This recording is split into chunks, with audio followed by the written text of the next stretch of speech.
Pointed total assumption is a calculation that it would be wise to be familiar with for various PMI exams.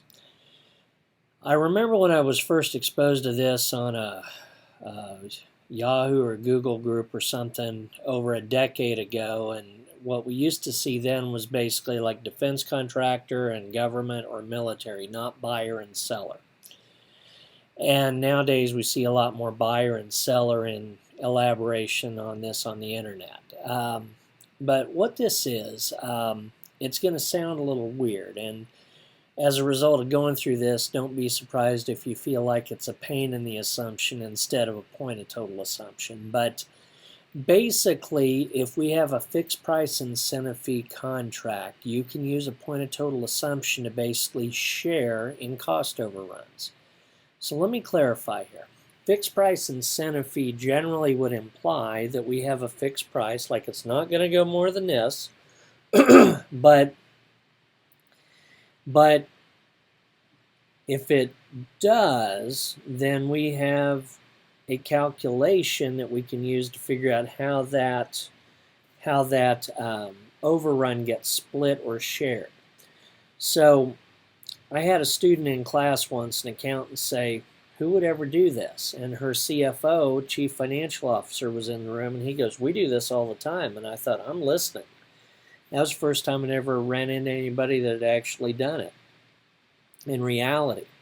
So what he proceeded to explain was, we might lose money designing something, but the government or military will pay us to manufacture it forever, and that's where we make our money back. Okay, that makes sense. So let me hit you with another situation. What if you're buying something and you kind of know what it needs to do, but you don't have a super uber lockdown scope of work? That's a new phrase, super uber lockdown. But you know, you got a pretty good feel about it, but you're not quite sure what all's involved. Well, what if seller A says to you, "I'll do it for $1 million and 80% of cost overruns fall to you." And seller B goes, "I'll do it for $1.5 million and 10% of cost overruns fall to you. I'll eat the other 90%. Now, I'm not giving you enough with those two situations there to be able to say one makes more sense than the other, but hopefully what I'm having you do is go, that's not an easy thing to compare, because I've got a dollar amount, but I also have cost overruns being split back and forth. That's where this pointed total assumption comes in. It's a calculation that can be used to basically figure out how it's going to be split depending upon what happens. So the pointed total assumption on a cost curve is the point on that curve or that line where the seller's profit starts to go down as cost overruns are split between the buyer and seller. Now, essentially, the seller's going to have the cost of whatever. They're going to have a price that's in the contract, and then maybe there's an absolute, like, not to exceed. But between that price and not to exceed, there would be, where the cost overruns would be split between buyer and seller.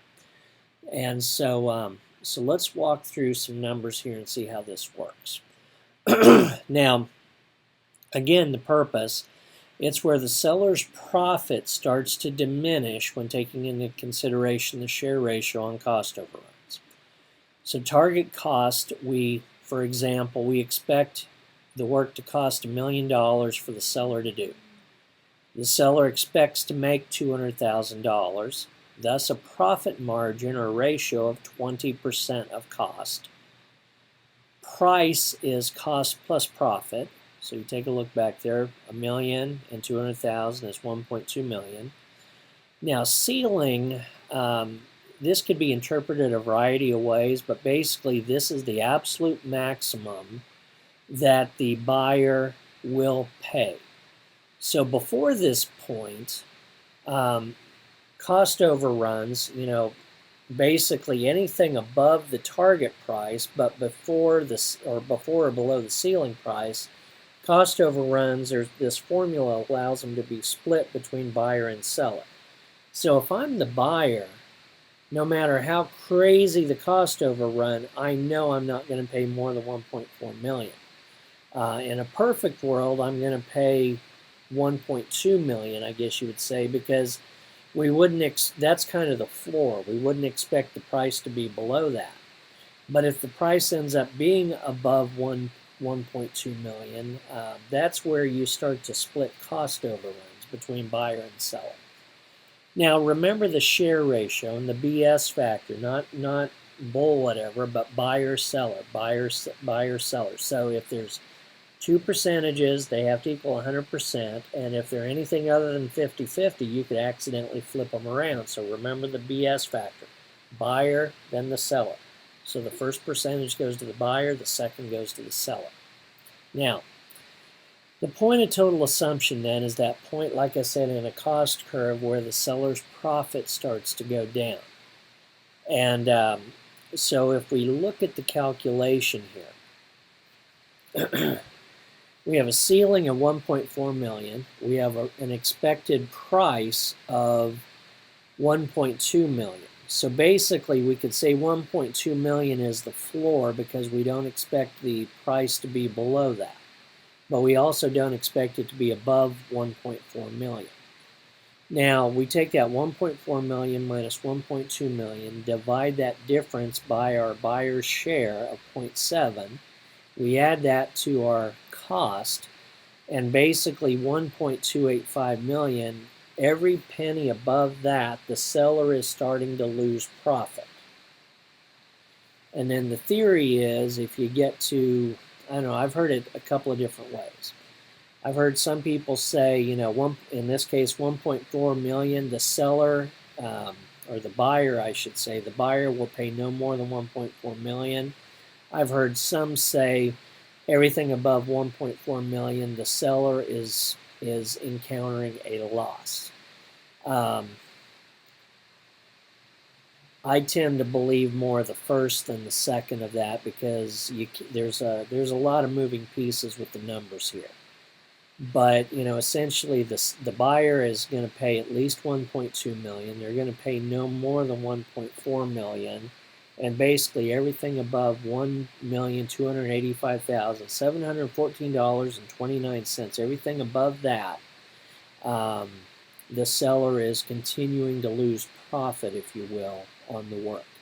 Ultimately getting to where at 1.4 million, everything after that falls totally to the seller. The buyer is absolute scot-free at that point.